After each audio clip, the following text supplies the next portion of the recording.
Hi, everyone. Dr. Frankie Bashan here, and it's Thursday, and I'm thrilled to be here with you all for another week. And hopefully, you'll find today's topic really informative and helpful. If you're new to me, I'm a clinical psychologist and a board certified sex therapist. I'm also the CEO of Little Gay Book Matchmaking and Little Black Book Matchmaking. If you're single, you're out there and you're dating, you're using the apps, or you're not using the apps and you just are feeling like you want to meet awesome people, then definitely, sorry, I woke up a little bit with a sore throat today. Definitely get into our free database to potentially meet any of our matchmaking clients that we're currently actively looking and searching to find incredible matches for. So you can go to littlegaybook.com, click on complete a free profile, or you can go to littleblackbookmatchmaking.com and do that there. So if you are liking my content, I want to encourage you to subscribe. I've got over, I think now it's like 15,300 subscribers. So I'm grateful to you all. And it helps me to keep showing up and putting out content, knowing that I'm actually giving you things that are helpful, information, tools, skills, and so on.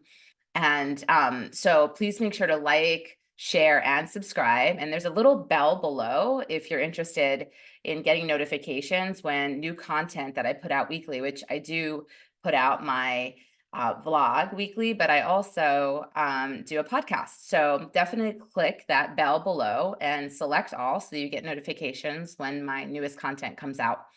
And I think we should just get started and jump right into today's topic. Why spending time more apart might improve your relationship, which sounds like the opposite of really what you might think you need to do. And this is why I'm talking about this today. So here's a problem that often crops up in even the most successful long-term relationships. Though you're grateful for the relationship because it's healthy and stable, you're also a little bored.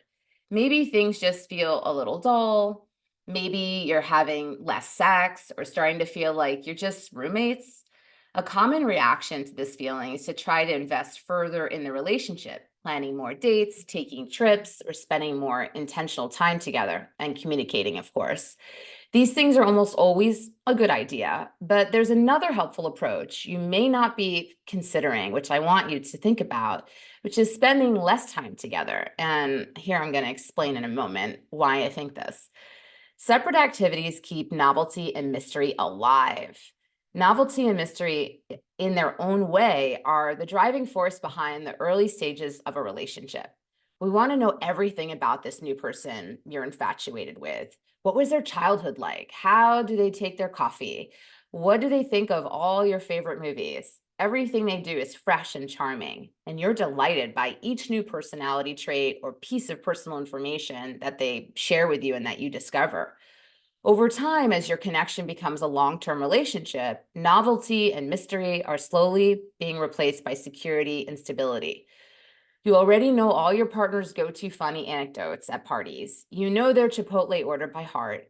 This has its own value, and the intimacy of knowing someone deeply is special. But when people talk about feeling stuck or like the romance is gone, they're actually talking about missing the sense of novelty and mystery that once existed about their partner.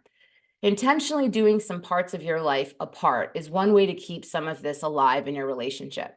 So imagine your partner taking a poetry class on their own. You get to learn about their fellow students and what they're learning on their own. You get to learn about what they're learning, right? They get to come home and share it with you, maybe over a meal each week, and you get invested in the gossip about the classroom dynamics. At the end of the course, you get to attend their final class reading, and you see your partner in a new light as they take the stage to read work you haven't heard before. People are always growing and changing. Letting you and your partner both pursue your own interests separately lets you witness the ways you each grow separately and become new people bit by bit over time. Maintaining your own social relationships, which helps to maintain balance in your life, right? Everything's about balance in this life, the yin and yang. We've all had friends or loved ones who seem to completely disappear from our lives when they enter into a relationship. I know I certainly have. These people have made their partner their entire world, and usually their relationships are the worse for it. It's not healthy for your romantic partner to be your everything or for us to look for everything in our person. Humans are highly social creatures, and we're meant to have a variety of social relationships across multiple areas of our lives.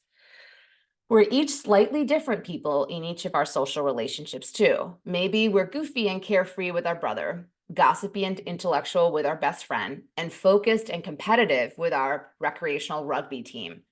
Cultivating these relationships in different areas of our lives helps us stay in touch with those parts of ourselves.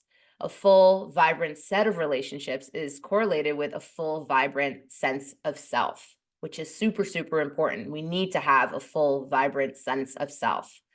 This includes investing in those relationships as an individual, not bringing your partner to every single hangout, effectively showing up to the relationship as a unit.